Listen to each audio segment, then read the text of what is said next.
Jesu nange mutange wasara wasara nange mutange wasara wasara kuna mata Jesu nange mutange wasara wasara nange mutange wasara wasara kuna mata Jesu nange mutange wasara wasara nange mutange wasara wasara kuna mata Jesu nange mutange wasara wasara wasara wasara kushumira Jesu nange mutange wasara wasara nange mutange wasara wasara kushumira Jesu nange mutange wasara wasara nange mutange wasara wasara kushumira Jesu nange mutange wasara wasara nange mutange wasara wasara kushumira Jesu nange mutange wasara wasara wasara wasara wasara wasara wasara wasara wasara wasara wasara wasara wasara wasara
Bwana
charoba Wasikana, wasikana wanekumi wasikana, wanekumi wasikana wanekumi wasikana, wasikana wanekumi wasikana, wanekumi wasikana wanekumi wasikana, jivanzi amate wasikana, wanekumi, wasikana chaenda wasikana, jivanzi amate wasikana, wanekumi, wasikana charoba wasikana, jivanzi amate wasikana, wanekumi, wasikana chaenda wasikana, jivanzi amate wasikana, hey, wanekumi wasikana wanekumi wasikana, wanekumi wasikana wanekumi wasikana, wasikana wanekumi wasikana, wanekumi wasikana wanekumi wasikana, wasikana wanekumi wasikana, wanekumi wasikana wanekumi wasikana, wasikana, wasikana, wanekumi, wasikana.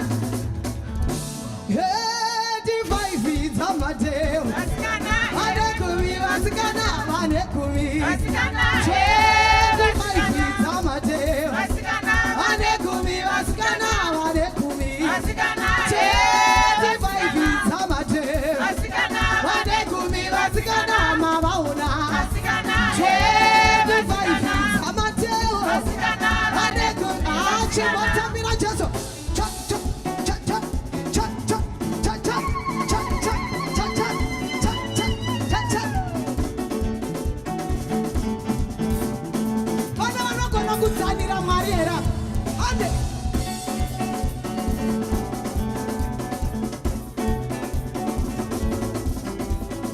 Dzana, dzana, dzana, dzana, dzana, dzana, dzana. Ah, my apostle, ande, ande. Tsa, tsa, tsa, tsa, tsa, tsa, tsa, tsa, tsa, tsa, tsa, tsa, tsa, tsa, tsa, tsa, tsa, tsa. Iwe. Cha, cha, cha, cha, cha, cha, cha. Hallelujah. Hallelujah. amen, Hallelujah. amen, Give me a J. hey, Give me an O. Ndipe wai.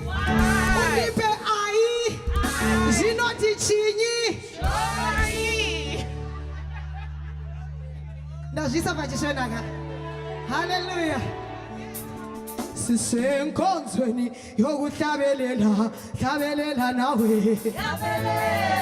Ya, maifunga kuti ishonaka. Maifunga kuti ishonaka. Chimbodzi ari paside pako anzi ishona nendebele service. Because ukasazvifosera mo unotosara. Hallelujah.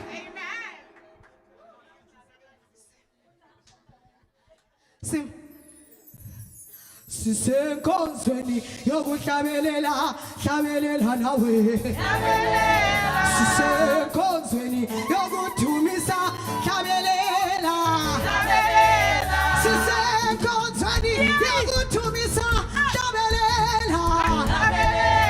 Sisenkonzweni yokuthumisa, hlabelela. Sisenkonzweni yokuhlabelela, hlabelela.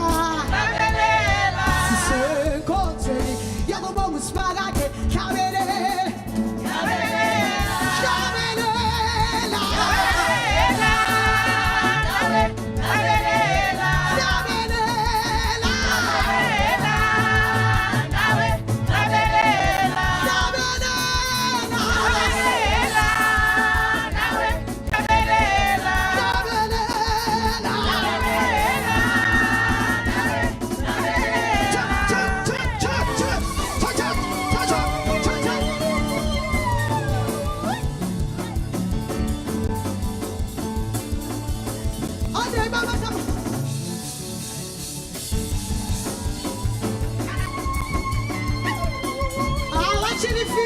Watching the feet. My name on God. Ade. Hayaya. Hayaya. Hayaya. Hayaya. Ade.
Choir, I want you to show them how it's done. Let's go.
Shaizanda.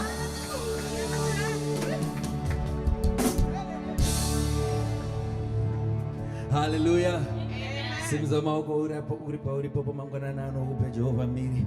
Baba tinokutendai. Maita zvenyu nezvarinasi. We thank you, Father. We thank you, Father, for everything that you're doing in this place. We thank you, Father, for your grace. We thank you, Father, for everything. Tinokutendai neupenyu.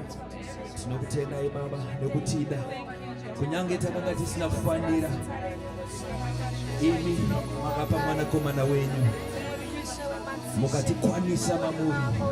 Neropa tikacheneswa. Nenyasha tikawanikwa. Tinotenda mweya mcheno omwana. Thank you, Spirit of the living God. Maita zvenyu Baba. Rekete dededebo shakatala mausuma. Dayando shakatala bayasuma. Rekete dededebo sa. Thank you, Spirit. Utindi tunga nire Jehova ndiri mufambi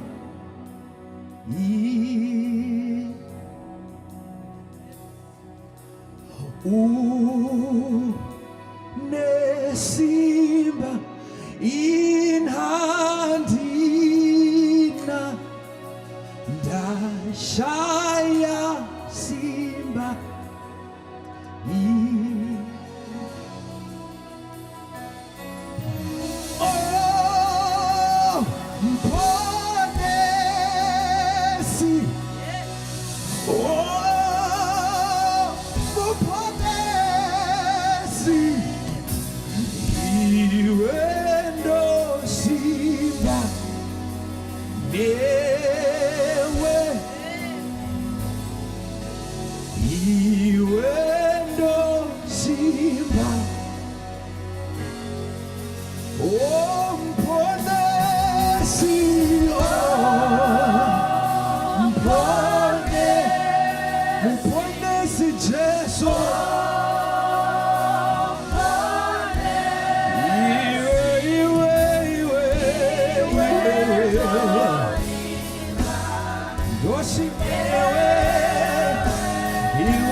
Jesus.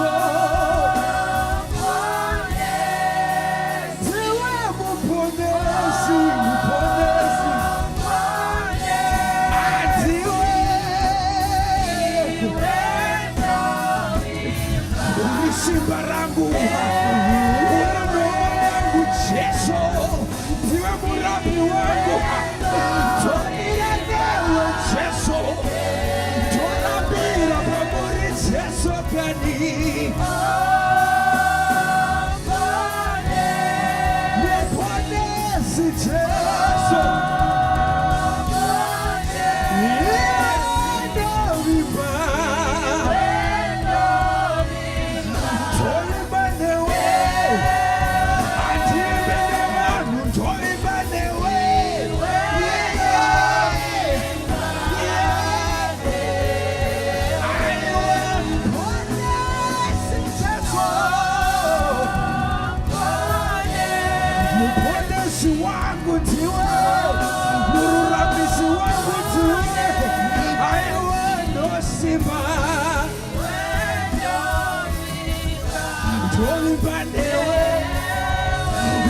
Sema kwangu munyaraziziwe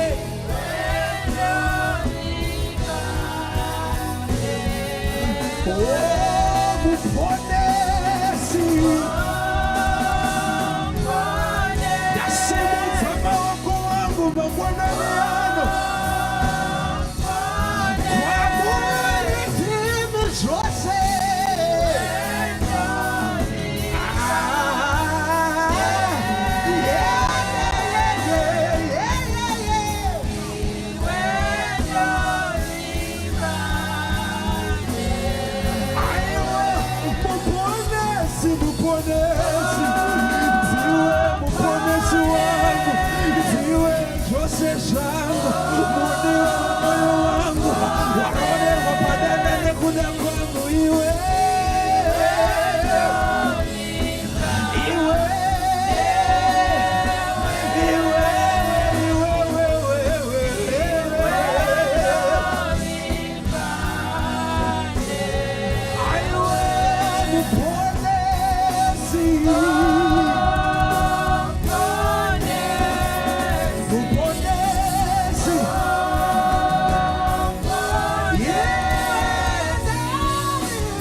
Tomira pauri kayanda baya sumanda ewe tiwe dopo rangu baya kata dada bayasa yetada dada bayasa dada boss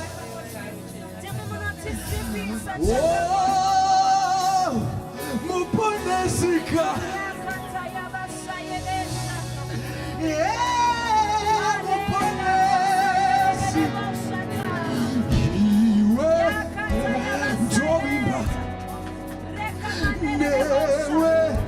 newe Yesu iwe noimba rikata da bayasate da boss oh muponesi mamuri nona ruponesi mamuri nona rukare mamuri ndinorapwa mamuri ndinotsoreredzwa mamuri ndinoumbwa patsva mamuri moyo unorapwa mamuri ndinokwaniswa mamuri ndaona zvose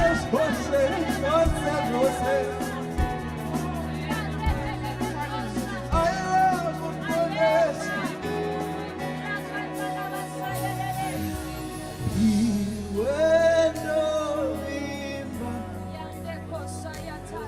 vamwe vanovimba nengoro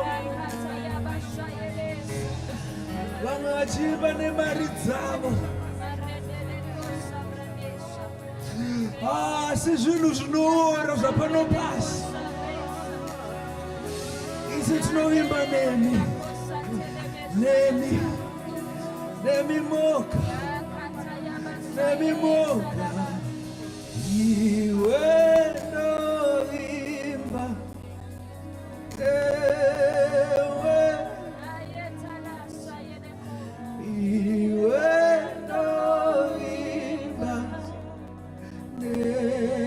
Sokorora ya baba wote. Iwe novimba, iwe novimba.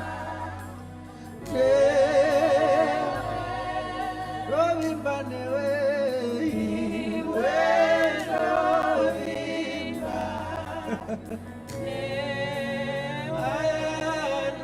Novimba newe, iwe novimba. Novimba newe.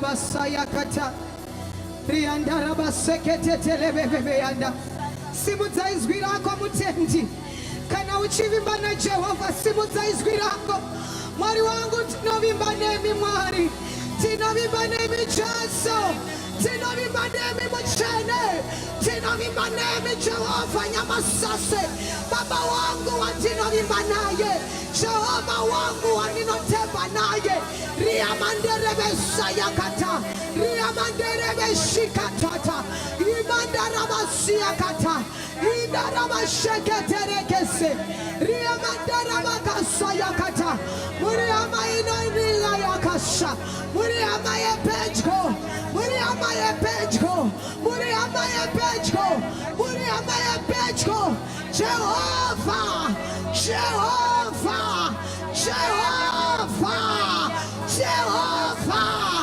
nare yangu nare yangu nare yangu nare yangu nare yangu pane kore rasimuka vurajinji ichanaya kereke gadzirira gore rine simba zishambitse zichenetse gore tariona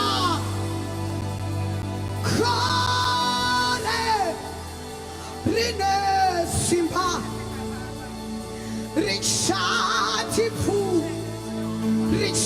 mamira pane kone vanikanira simuka mvura zhinji mvura ngainaye mvura ichanaya kereke gadzirira eyayayabasa gore rine simba zishamite zichenese gore gore gore ay ay ay ay ay ay ay ay ay ay ay ay ay ay ay ay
ngayente biri kugwayana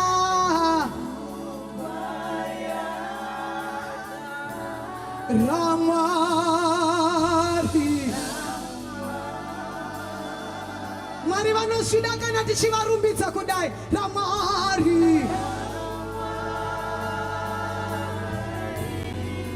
Hayanda namasaya katataya Hayanda nebesia tatala makasaya Hiya tataya masaya katala Hayanda namaseketete Biriote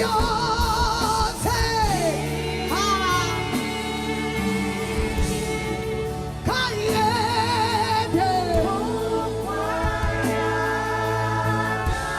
Biriote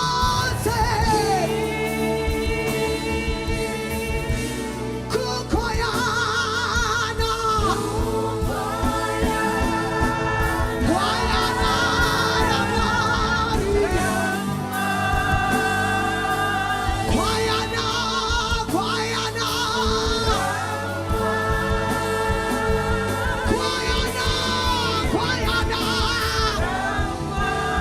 Guayana Yakata Guayana one more time Biriose Torerwa ibiriyenyu mwaniwe Miringa ipfe mu bantu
tinopa mbiri yose kwamuri mangwananano toremekedza ukuru hwenyu Mwari nekuti hakuna mumwe akaita semi.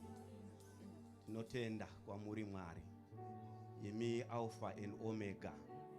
Taimba tikati tinodzorera mbiri kwamuri, imi the first and the last, the beginning and the end, the Holy One of Israel. Tinotenda shumba yerudzi rwaJudha. Mbiri yose ngaipuwe kwamuri mangwananano, mbiri yose ngaipuwe kwamuri Jehovha. Tinosumudzira imi Mwari, hakuna mumwe akaita semi, hakuna mumwe akaita semi Mwari. Topa mbiri yose kwamuri. Tinotenda nezuva rino, tinotenda neupano hwenyu. Tinokupa mbiri nokutenda maita Mwari, munotivhakachirawo sevanhu, imi muri Mwari. Tinotenda panguva ino muzita raJesu Kristu. Amen and amen. Amen and amen. Hallelujah. Tinotenda Mwari, tinotenda Mwari. Thank you so much, praise and worship, for leading us in the presence of God. Amen. Tinotenda Mwari nekuda kwe worship. Zvine musiyano zveshua kana tichirumbidzawo nelanguage yedu. Amen. Pane painongosvikawo pakangosiyana. So tinotenda Mwari nenguva yatinayo. Toda kutenda Mwari neMose nekuuya kwamaita mese, kuuya kwamaita. Mwari wekudenga vakuropafadzei. Amen. Pastor Muyana ngauye kumberi, vari kusvika. Tinotenda Mwari, ngauye vagare kumberi. Tinotenda Mwari chaizvo. Amen. Nekuda kwezuva ranhasi, vangani vari kuitirwa zvakanaka Sunday ino. Amen. Amen.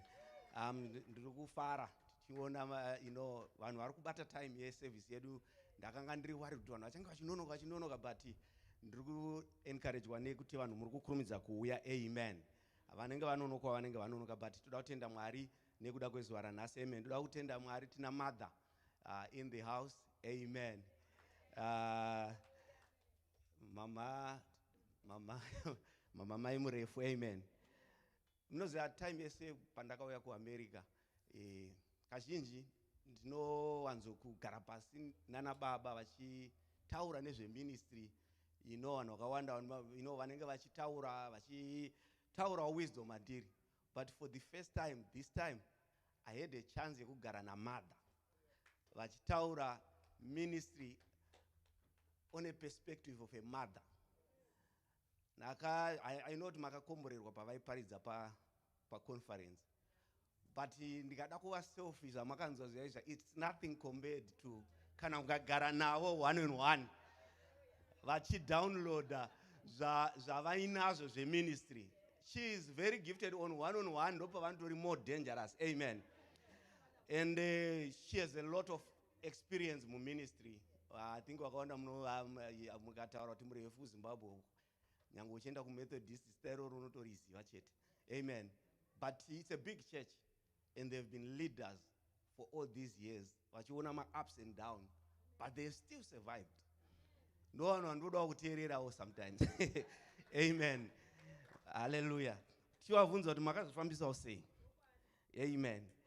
Saka nhasi regai toda kuti timhanyidzane netime dzedu tiverenge mabhaibheri edu kuna 1 Kings chapter 19 from verse 1.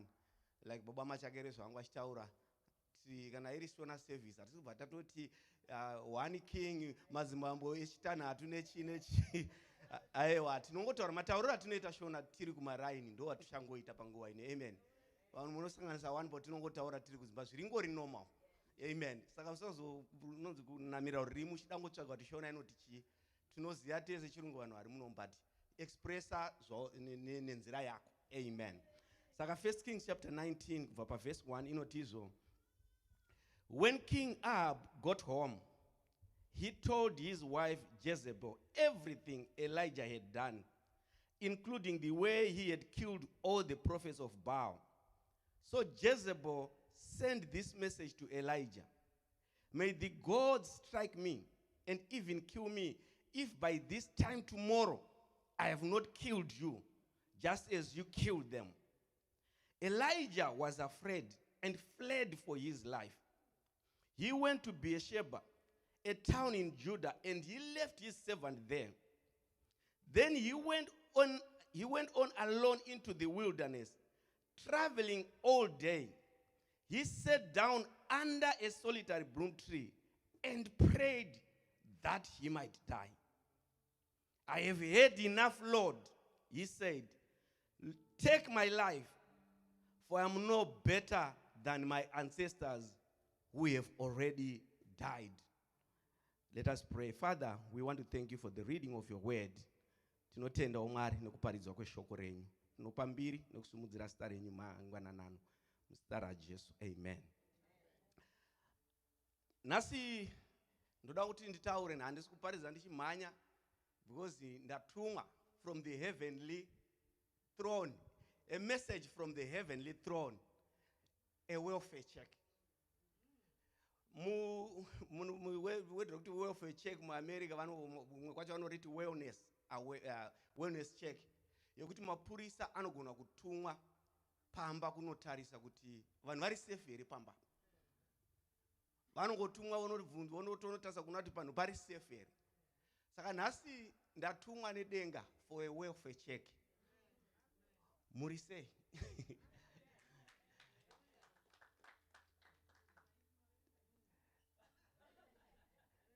Linjani. kune vechindevere muri kuzvigonawo sei kwenyuko? Pane language inotaurwa kuZimbabwe yekuti zviri sei. Vamwe havaise zviri vanongoti sei. Vamwe vacho manje pane inotaurwa naPastor Muteuyo kana vachiti borosa vakabva kuZimbabwe mai manje. Vanongoti wadi. Wadi. Ka language yekuZimbabwe vakabva kuZimbabwe mune vanhu munoziya. I-welfare check. Amen. Madoctor chaiwo vane yavanoiti physical check yearly yavanongoda kuti uende. Kwete kuti uri kurwara, vangotarisa kuti cholesterol yako ichiri pari right here. Pane futi inonzi iyi physical check, pozoita spiritual check. Inongodiwa nemunhu kuti umbotarisa kuti pandiri apa pakamira sei. Davhida pane imwe nguva anotizvo, search me, O God, and know my heart. Chimbondinzverai ndimboona pandava kuti ndakamira sei. Uri kuzvigona sei? Chechi 3, after physical check, spiritual check, pane inonzi mental check. Munoziva here kuti muAmerica munomu 1 out of 5, according to research, vanhu vari kudeal with some kind of mental issues.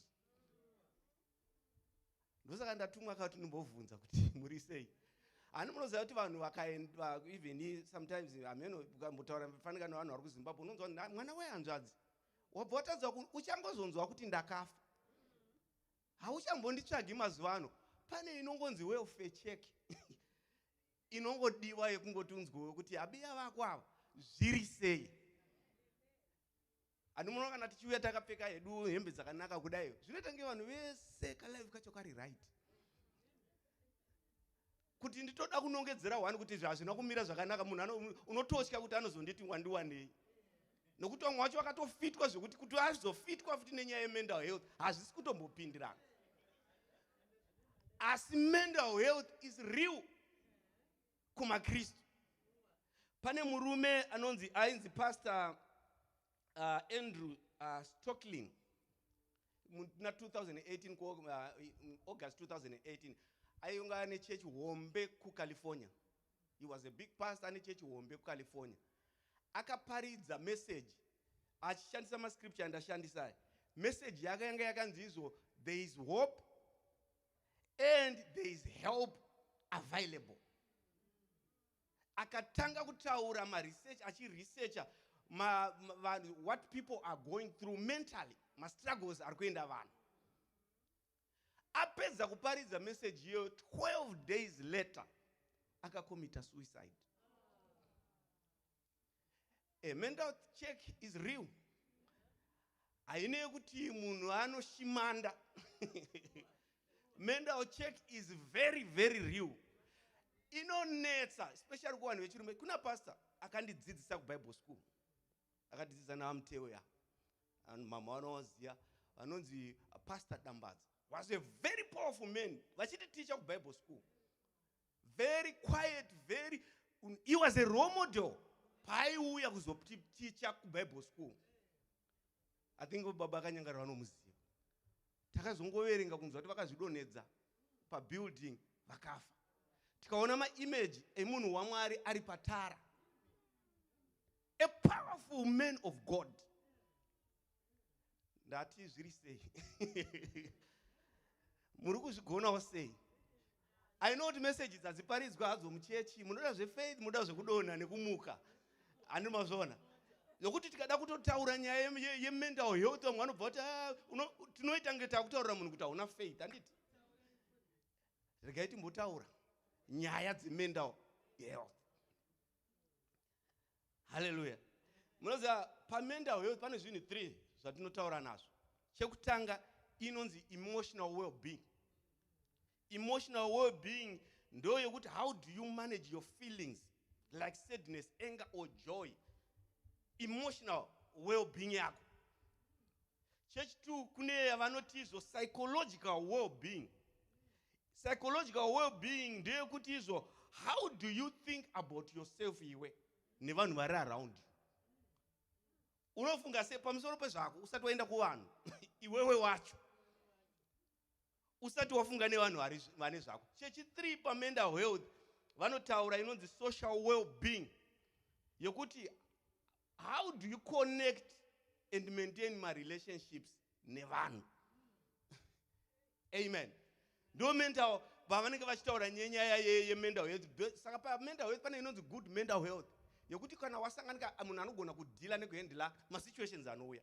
But then pane bad mental health yekuti kana masituations auya unosara wa mustress, unosara wa mudepression. Hallelujah. Taverenga shoko raMwari mukatifunga kuti pamwe hazvipo mubhaibheri. Ndichataura nhasi varume 3 vari powerful vari mubhaibheri vakafesana nema-mental issues. Powerful men of God. Wekutanga ndiElijah. Handitaverenga bhaibheri pana Elijah achitaurwa. Elijah was a powerful man of God. Munozviziva kuti tinotombokota kuna James chinzi Elijah akanga akaita munhu sesu, asi akanamata kuti mvura isanaye, mvura ikamira for 3.5 years. Semadana apedza kunamata after 3.5 years ndokubva anamata futi kuti ichidzoka. Apa warashara kaoma kumboti ngaimbomira mvura kudenga for 3 years. Apedza vanhu vashaya zvokuita ochotaura ndakuchiitaura kuti idzoke. Payakadzoka akutaura Ahabu kuti mvura yakuya, akataura Ahabu kuti enda pacharioti yako umhanye. Bhaibheri rotaura kuti simba raMwari rakamubata akaovateka charioti yaAhabu. Pane imwe nguva Elijah akambofidwa nemaravens nguva yedrought iyoyo. Afidwa ndobva azosvika pamba peimwe shirikadzi yainzi Zerefa. Asvika ipapo akasvika paine nzara, akaita miracle chikafu chikaramba chichiwanda. Not only that, akaita miracle yekuti mwana weshirikadzi ararame, angafa. Munhu angane simba uyu anonzi Elijah. Apedza kudaro ndokubva achikonfranta maprofita aBhaari akati guys handei kuMount Carmel. Kana taenda kuMount Carmel toda kuti tinoratidzana kuti Mwari wechokwadi ndiani. Mwari anoburutsa moto kubva kudenga ndiye Mwari. Akabvunza vanhu vekuIsraeri kuti muchasvika rini mune mufungo muviri. Kana Jehovha ari Mwari ngaanamata. Ndobva aenda kuCarmel. Asvika kuCarmel, Elijah ndobva amirira maprofita aBhaari kuti aiwa wakatarisa chipiriso chiitai kuti moto ouya. Pakaita time akamboti maybe Mwari wenyani amboenda kutoilet. Achauya zvake vakaswera vachidamata pasina zviri kuitika. Elijah nguva yake yasvika, chipiriso chiripo akatanga nekudira mvura. Ndokuzonamata, ndokubva moto wauya ndobva wapisa chipiriso chese. Murume angare simba uyu anonzi Elijah. But apedza kudaro akauraya maprofita ese aBhaari. Apedza kuuraya maprofita aBhaari, taakunzwa imwe nyaya pano. Elijah akangonzi nemwe mukadzi anonzi Jezebel, iwe yawaita manje iyi. Kana ini nacho ndingatofa ndikatadza kukuita zvawaita vanhu vangu ava. Bhaibheri rotaura kuti ipapo Elijah akatanga kutya. Ndokubva atanga kumhanya, akafamba zuva rese. Pane imwe yataura kunzi akasiya even servant wake. Maservant avo vanhu ava aivabatsira pane zvakawanda. Ukatoona wakusiya servant wanga wari munhu waMwari, patoita serious problem. Zvinoreva kuti asiya bodyguard ava lonely. Anomaona, muriona papa kutangira mental health yake, akatanga kuma-isolate kuvanhu. Asiya servant yake, ndobva aenda ndobva anogara, ndobva ataura mashoko kuna Mwari. Zvikanzi Mwari, kill me. I am done. I have heard enough. Makamuzwa munhu achiti this is enough. Munhu anokutaurira kuti I can't handle it anymore. Kana my mental issues atanga kuvhiringidza pfungwa yemunhu. Munhu waMwari akakumbira Mwari kuti anditorei. Akati handisuda kuzviuraya, ndikasika even muAmerica pane vanoti suicide by corpse. Yokuti anenge aida kuzviuraya, anenge aida kufa. Saka iye hadi kuzviuraya, anodenha mapurisa kuti vamupfure ofa. Inonzi suicide by corpse. Ayo mazona. Saka Elijah anga asvika That moment yekuti munhu waMwari angaona simba raMwari kudayo so akasvika pakuti Mwari chinditorai. Hallelujah. Tiri kutangira kapa malevel yevanhu vaMwari hatisatadzika kuvanhu. Because kuna vamwe maKristu munoti mukaona mafundisi munoti zvinhu zvavo zviri right. Mafundisi munobva manzwa kutange vane anointing yekuti havakanganisike sevanhu. Handa kutaura two vakakomita suicide. If I were to tell you my statistics emafundisi ari kukomita suicide, vamwe vari kusiya ministry nekuda kwema mental health issues, you will be amazed. Hallelujah. Ma mental health ari real.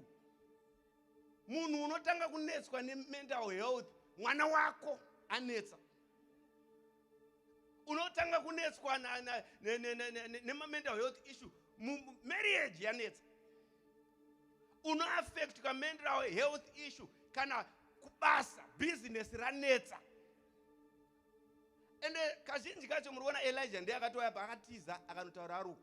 Vanhu vechirume vane pride. Hapana munhu anoita kubatsira panyaya dzemamenda ise varume because they want to act like they got everything together. Hapana murume ane pride yokuda kuti asheshe zvinhu zvake. Munhu wese unoda kunzwa ubaba wekuti zvinhu zvese zviri under control. Hallelujah. One of the things chandanchiona pana Elijah chimwe chakaita kuti affectike ndechekuti he was angajaira kuoperate at a higher level. Achishandiswa naMwari paakavhunduka akabva aenda to the lowest. Ende ndonguva inodiwa naSatani iyoyo. Nguva yekuti business rako paraishanda uri pahigh zvinhu zvaifamba, parinobroka wapa lowest unotanga kunetseka kuti vanhu vachati chii. At a lowest level ndipo unotanga kuita so but saka vanhu vati ende vamwe vanenge vachitotaura.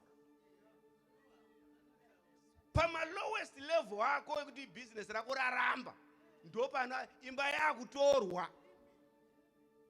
Wambengo wabva uko nemansion uko yakutorwa nemakebva yatorwa unotanga kufunga muDallas ndinopona here wakomana. Zvimwe zvinokudya zvitombori zviri kuitika kungofunga vanhu kuti ndichadyiwa ndiri mupenyu. Hallelujah. Saka anga at the lowest. Okay, regai ndijambe nekuda kwetime yangu ndiende kune wechi2 ndikurumidza kupedza message yangu. Wechi2 munhu aitonzi naMwari a man out of my own heart. Murume anonzi David. This guy aida Mwari. Kana iri yekurumbidza anga akamaster nyaya yekurumbidza. Pane pamwe paanototaura kuti mweya wangu rumbidza Mwari nezvose zviri mandiri. Asi murume iyeyo anonzi David akasangana nemasituations muupenyu hwake akamugarisa pasi pakafa mwana wake. Munoona kuti akanga akubhatila nemamental issue.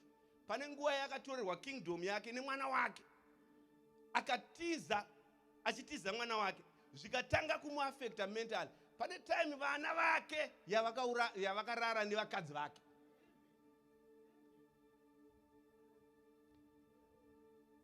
Munomunzwa kuna Psalms chapter 13 verse 1-2. Unogona ndisira Psalms chapter 13 verse 1 and 2. Ovunza kuti how long Lord, munhu waMwari, a man out of God's heart, will you forget me forever? Kunzwa kuti wakanganikwa naMwari. Munhu Mwari avakanganwe munhu, but kana wabatwa mental unofunga kuti Mwari havasisipo. How long will you hide your face from me? Kunzwa kuti Mwari vandipfuratira. How long must I wrestle with my thoughts and day after day have sorrow in my heart? Pamwe pacho pana Psalm 6 verse 6-9 anotizo I am weary ndaneta Mwari nekuchema mangwani manheru ega ega. I flood my bed with tears. Piro yangu ndinoizadza nemisodzi nekuchema usiku hwega hwega. Hallelujah. Kana achema ukazoya kuchechi musi weSunday kudayo so pane watingaona tanga achichema usiku apa. Kunochemeka nekunetseka mentally kumbhedha munhu ari ega. Hallelujah. Obva ataura kuti izvo hanzi izvo I drench my couch with my weeping. My eye wastes away because of grief. It grows weak because of all my foes. The Lord has heard the sound of my weeping. The Lord has heard my plea. the Lord accepts my prayer. Chadzokeri panyaya yanga chitaura. Pana Psalms 143 verse 7 to 8. Obva atizo, answer me quickly, Mwari. Oh Lord, my spirit faints. Ndakunzwa mweya wangu kwete nyama. Ndiri kunzwa kuti ndakufenda pamweya. Do not hide your face from me, or I become like those who go down to the pit. Kuti Mwari mukanonoka, ndakutongoenda kune vamwe vakangodonhawo vakadaro. Hallelujah. Ndokubva aenda achiti, let me hear your steadfast love in the morning, for in you I trust. Anyway, ndichadzoka ipapamo. Munhu waMwari David, a man out of God is, and ndinogona kutaura vakawanda wana Moses. Moses akatadza kupinda Canaan nenyaya yemental anetswa nevana veIsrael murenje muyamwe. Akazopedzera agumbuka akarova mvura kaviri. Mwari akati hauchaende. Aikuita mamental issue nokudhila nevanhu. Munogona kutiona vana Hana, mubhaibheri makazara vanhu vana Hana. Nokunyaya yekushaya mwana yakamushungurudza mukadzi uya. Sometimes kana tiverenga bhaibheri tinomhanya zvedu kungoshungurudzwa kwaaitwa naPenaina. Penaina ane vana achimushungurudza mangwana kaane mumwe Penaina. Iwe uri kungonamatira mwana. Tinonzwa vana Paul mubhaibheri achitaurira Mwari kuti remove this stone, this thorn from my flesh. Munhu waMwari Paul aifamba achiporesa vanhu achidii. Pane nguva yemamental issues mukati melife mevanhu. But wokupedzera ndoda kuti nditaure naye ndichipedza. Ndiye Ishe wemadzimambo naShe wemadzishe anova ndiye Jesu. Saka ndakupedzisa ndichitaura pamusoro paKristu nekuda kwetime dzangu. Ndoda kuti ndiverenge munzwe. Jesu akanga ari 100% Mwari, akanga ari 100% munhu. Saka pa 100% munhu aitofila zvatinofila, akarohwa airwadziwa. Jesu aita akatuko wainzwa mwoyo wake uchishungurudzika saMwari. Ndoda kuti munzwe zvakaitika kuna Jesu panapa. Akufesana ne one of these most ngati chiko toughest bottle yaakanga awira pano. Aiziva kuti mangwana pana achanditengesa. Aiziva kuti mangwana ndakunoroerwa kumuchinjikwa. Jesu aiziva kuti ndichatanga kufamba neprocess yepamuchinjikwa inorwadza. Ndoda kuti munzwe zvaakataura Jesu kuna Matthew chapter 26 kubva pa verse 36. Matthew 26 from verse 36. Bible rinotizvo inzwai nase kuteerera ndati nase handisi kumhanya zvangu. Then Jesus went with them to a place called Gethsemane, and he said to his disciple, sit here while I go over there and pray. And taking with him Peter and the two sons of Zebedee, he began to be sorrowful and troubled. Then he said to them, my soul is very sorrowful. Not just sorrowful, he is very sorrowful, even to death. Anga akufesa death, but ari kuti mwoyo wangu is very sorrowful, even to death. Ndokubva aenderera pamberi achitizo, remain here and watch with me. And going a little further, he fell on his face and prayed. Jesu akati mwoyo wangu wakumbiwa, unonzi kuti wadumbirwa kusvikira parufu. Ari muGetsemane. Ndakanga ndiri pandakaenda kuIsrael takafamba muGetsemane. Tichiona paakanga ari. Pane zvakaitika ari muGetsemane. Anga akuziva, munoziva zvakazotoitika even pamberi. Peter akamuramba katatu. After that, paakanga apa cross, hama dzake 12 dzaakanga achiuza. Kusara kwaJohn ndiye akanga aripo. Nemadzimai mamwe anga aripo, but kuru imwe yese yakamutiza. Zvese zvainoitika saMwari aiziva what was going to happen. Aitoziva kuti Judas achanditengesa, aitoziva kuti Peter uchandakangato, vese akatotaura Peter kuti iwe uchandiramba. Aiziva zvinoda kuzoitika. Izvozvo zvaakanga akufesana nazvo, Jesu akatizvo, my soul is troubled. Hallelujah. Mukaramba muchiverenga, ndakumhanya netime ya, mukaramba muchiverenga nyaya iyi, munozoona kuti Jesu akataurira vana Peter nazvikanzi kai, situation yandayo yachi chinamatai ndeni. Ana abiya vakatanga kurara. Ndokubva vavaudza futi, ndokubva varara. Ndobva vavaudza kechitatu, ndokubva varara. Ndobva ati muruda kuzokurara, chirara. ndakudhila hangu nenyaya yacho yega ndiri ndega. Pane time yekuti mafriends chaiwo haleluya.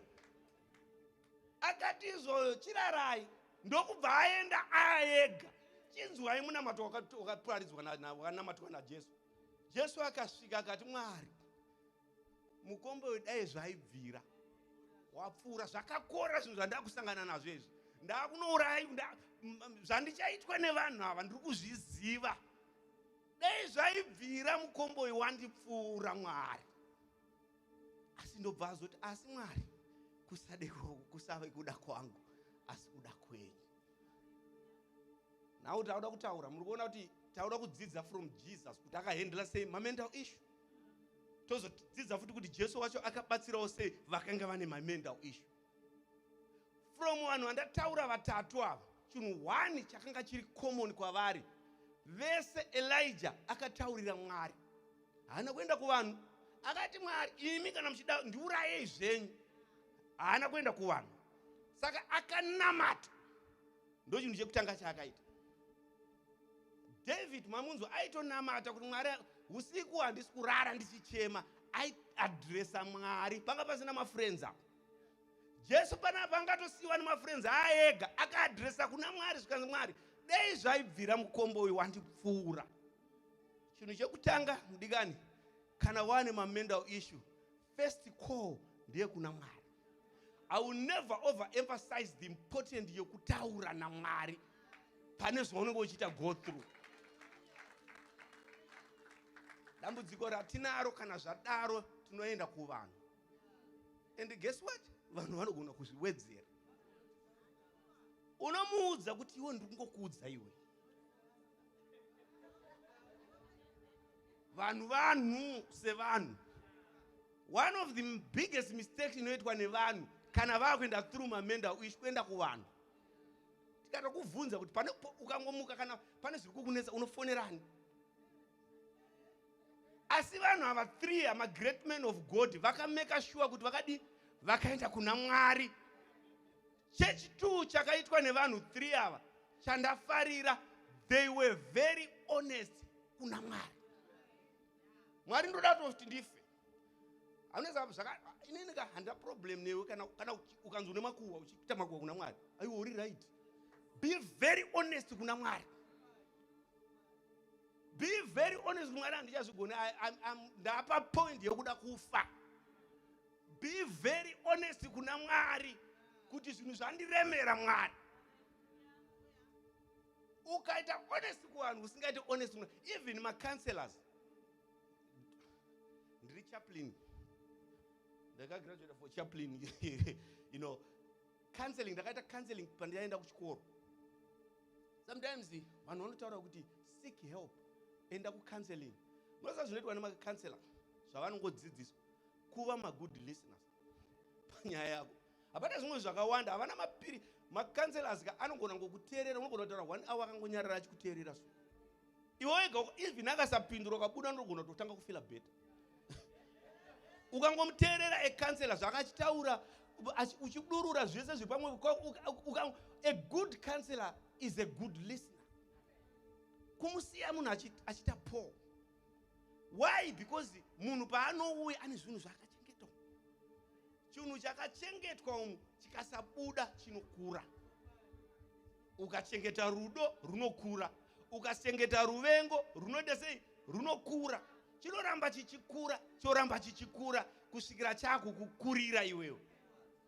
Saka macounselors akabata nyaya yacho. Vakati izvo kana munhu angouya vanongoteerera. Jesu, he was very good pakuteerera. Akasangana nemukadzi wepaSamaria. Ane ma-issues akawanda. Asangana nemukadzi wepaSamaria akangomuteerera nyaya yake. Akamuteerera nyaya yake. Munoziva kuti Jesu anoti chii kuna Matthew 11 verse 12. Uyai mose kwandiri makaneta makaremerwa. Indogokuitai sei? Ndogokupai zororo. So why uchimhanyira kumwe kwese uku wacho akakupromisa zororo usati waenda kwaari? Hallelujah. Hallelujah. Jesu munaka Jesu ndandipana ndichitarisa the way Jesu yaaidhila nevanhu handaona tsokuona ndokunobva counseling chaitofanira kuidzisa kuna Jesu. Pane pamwe paaiidentifya nevanhu akasangana naMary naMartha vafirwa nehanzvadzi yavo, vakasvika vakati Ishe dema muri pano, hanzvadzi yedu yanga isinga kufa. Haana kutanga nekuvaparidzira. Jesu anonzi akachema. He related himself navo. Kuva a good counselor kugona kuzvipinza mushoes dzemunhu ari kutaura newe. Hauna ngomhanyira kuti I understand zvauri kutaura usi kuteerera.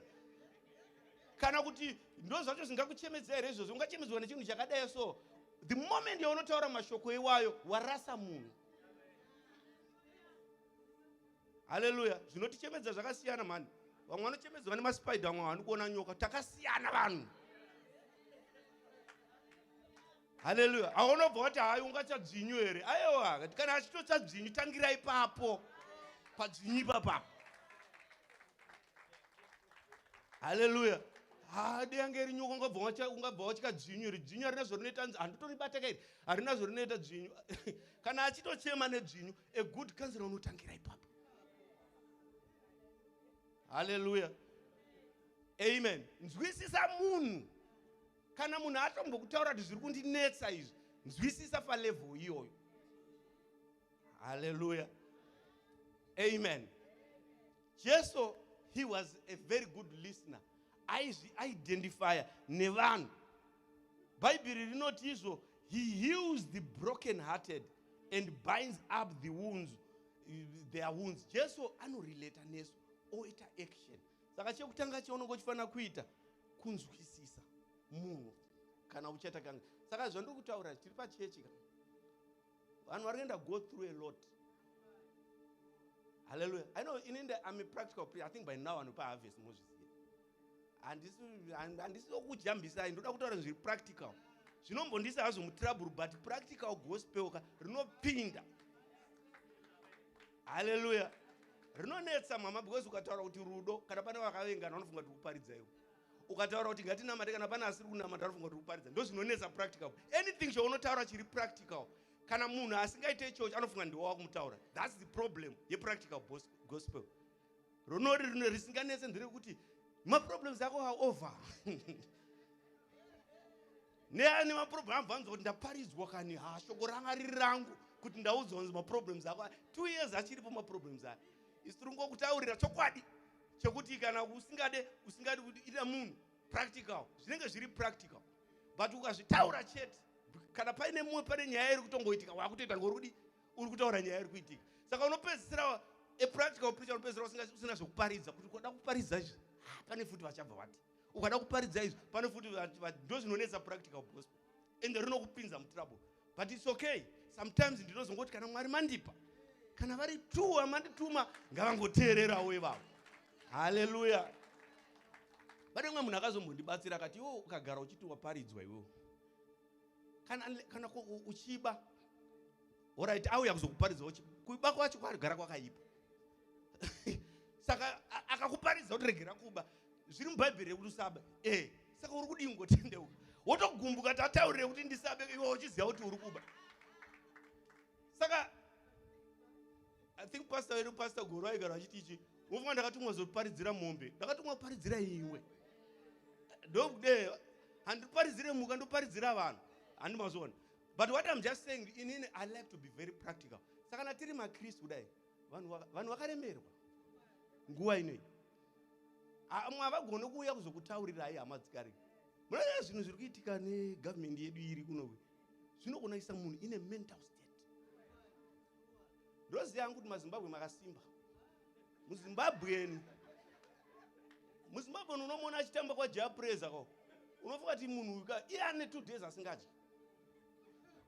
Vanogona kuhwandisa hondo dza ukaona vachijamba kwana Jah Praise kana kuti vachijamba kwana minister mai vachirumbidza Mwari unofunga kuti vanhu ava zviri kufamba. They have mastered the art yokushingirira. Hallelujah. Ndo zvinotozonetsesa futi kumubatsira muZimbabwe because anoita kuti zvinhu zvese zvakadi zvakanaka. Iye akumba manje mentally wozoona kuti munhu ari kurova mutoriro. Pane mwana akazonzi ndorova mutoriro because kana ndarova mutoriro 2 days ndiye ndisingadyi. Saka ndikasitika for 2 days, ndatopfuura 2 days because handina chekudya. Orova mutoriro. Hallelujah.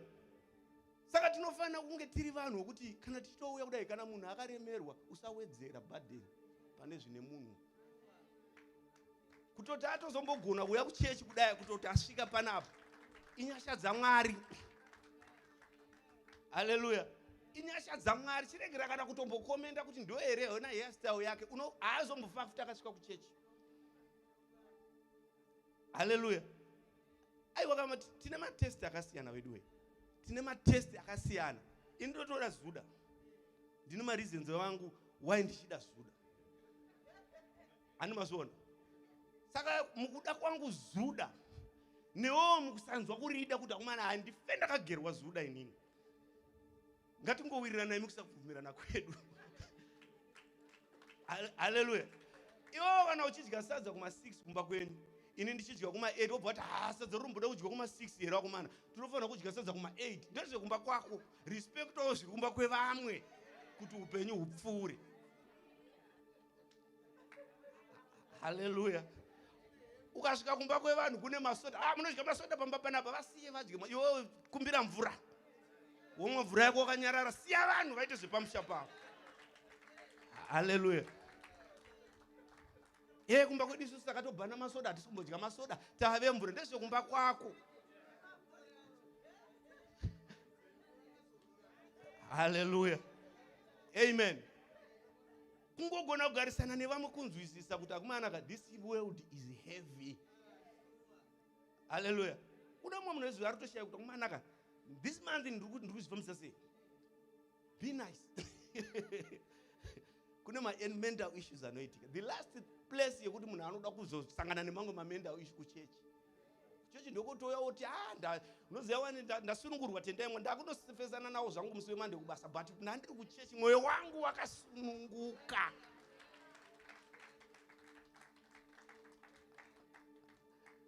Ndakupedza zviri sei. Hatimbobvunzanai. Wadi zviri sei.